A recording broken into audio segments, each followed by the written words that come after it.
Hello दोस्तों।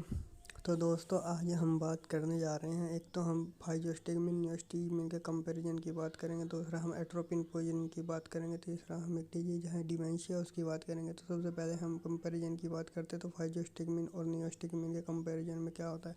जो फाइजोस्टिगमिन होता है वो हमारा लिपिड सोलुबल ड्रग्स है, जबकि नियोस्टिगमिन जो होता है वो हमारा वाटर सोलुबल ड्रग्स है। जो फाइजोस्टिगमिन होता है लिपिड सोलुबल है, इसलिए इजीली हमारी मेम्ब्रेन को क्रॉस कर जाता है। जब ये मेम्ब्रेन को क्रॉस कर जाता है तो जैसे कि जीआईटी की मेम्ब्रेन, आई की मेम्ब्रेन और ब्लड ब्रेन बैरियर जो होता है इनको क्रॉस कर जाता है, तो इसका यूज हम आई में एंगल क्लोजर ग्लूकामा में यूज करते हैं। जबकि नियोस्टिगमिन जो होता है वाटर सोलुबल होता है, तो ये हमारी मेम्ब्रेन को क्रॉस नहीं कर पाता है, ना ये जीआईटी में जाएगा, ना ब्लड ब्रेन बैरियर क्रॉस हो रहेगा, ना ये हमारे आई की मेम्ब्रेन को क्रॉस कर पाएगा।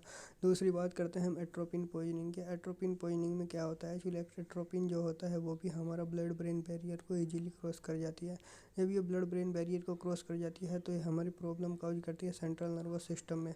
तो सेंट्रल नर्वस सिस्टम में प्रॉब्लम कैसे काउज करती है, लाइक सीजर्स वगैरह काउज कर देती है। दूसरी बात करते हैं, ये हमारे मस्कुरेनिक रिसेप्टर होते हैं, ये एट्रोपिन जो होती है सारे मस्कुरेनिक रिसेप्टर जितने भी होते हैं सबको ब्लॉक कर देती है। अगर ये सबको ब्लॉक कर देती है तो सारे काम जो मस्कुलिन रिसेप्टर होते हैं उनके सारे काम रुक जाते हैं। एक्चुअली जो होता है हमारा एट्रोपिन जो होता है वो हमारा कॉम्पिटिटिव इनहिबिटर होता है एसिटाइल कोलिन का। तो एसिटाइल कोलिन के साथ कॉम्पिटिटिव इनहिबिटर की तरह काम करती है। तो एट्रोपिन पॉइजनिंग में हमारा ड्रग ऑफ चॉइस रहेगा हमारा फाइजोस्टिगमिन। फाइजोस्टिगमिन क्या करता है, ये हमारा एसिटाइलकोलिन एस्ट्रेज एंजाइम होता है उसको इनहिबिट कर देता है, जिससे एसिटाइलकोलिन ज़्यादा बढ़ जाता है। जब एसिटाइलकोलिन बढ़ जाता है तो एसिटाइलकोलिन 50% ब्रेन में जाता है, 50% बाहर रह जाता है। तो ब्रेन वाले फंक्शन को कम कर देता है और मस्कुलर रिसेप्टर जो होता है उनको स्टिमुलेट कर देता है। अगली बात करते हैं हम डिजीज़ की। तो डिजीज़ की बात करते हैं हम डिमेंशिया। डिमेंशिया एक बीमारी होती है इसमें जो कि भूलने वाली बीमारी होती है, इसको बोलते हैं हम अल्जाइमर डिजीज। तो एक्चुअली क्या होता है, जो हमारा ब्रेन होता है उसमें एक सेंटर होता है जिसको बोलते हैं हम बेसल न्यूक्लियस ऑफ मेनट। ये हमारा मेमोरी से रिलेटेड होता है। और इसमें जो जो हमारे न्यूक्लियस होता है, बेसल न्यूक्लियस वगैरह जो होते हैं, इसमें जो होता है एसिटाइलकोलिन होता है। तो एसिटाइलकोलिन जो होता है हमारा मेमोरी से रिलेटेड होता है। तो मेनट जो होता है बेसल न्यूक्लियस ऑफ मेनट वो हमारा रिस्पॉन्सिबल होता है एक्वायरिंग ऑफ मेमोरी और मेंटेनिंग ऑफ द मेमोरी के लिए। तो इसमें क्या होता है, जैसे कि एसिटाइलकोलिन जो होता है वो हमारी मेमोरी के लिए इम्पोर्टेंट होता है। जब एसिटाइलकोलिन हमारी मेमोरी के लिए इम्पोर्टेंट होता है तो इसमें क्या होता है, जो हम जो न्यूरॉन होते हैं उनका डिजनरेशन होने लगता है। कब 60 साल से ज़्यादा की जब उम्र हो जाती है लगभग, तब इसमें डिजनरेशन होने लगता है। तो ये more than 60 year old age में डिजनरेशन होता है, जिससे क्या होता है, ये जो एसिटाइलकोलिन के न्यूरॉन होते हैं उनके नंबर कम हो जाते हैं। जब उनके नंबर कम हो जाते हैं तो हमें जो होता है मेमोरी वीक हमारी होने लगती है, तो बोलते हैं लॉस ऑफ मेमोरी। जब लॉस ऑफ मेमोरी हो जाती है तो इसको हम कह सकते हैं कि डिमेंशिया हो गया। डिमेंशिया को हम दूसरा नाम भी देते हैं, जिसको कह सकते हैं हम अल्जाइमर सीनाइल डिमेंशिया, क्योंकि इसमें भूलने की बीमारी होती है। तो अल्जाइमर सेनिल डिमेंशिया हो जाता है इसमें। अगर हम इसके ट्रीटमेंट की बात करें तो हम इसमें यूज कर लेते हैं ड्रग्स, लिपिड सोलुबल ड्रग्स जो होते हैं, जैसे कि हमारा फाइजोस्टिगमिन हो गया, टेक्रीन हो गया, टोनेपेजिल हो गया, रिवास्टिगमिन हो गया, गैलेंटामिन हो गया, ये सब यूज करते हैं। एक्चुअली ये होते हैं जो डिमेंशिया होता है हमारा एज रिलेटेड जो होता है डिजेनरेशन होता है कोलिनर्जिक न्यूरॉन का।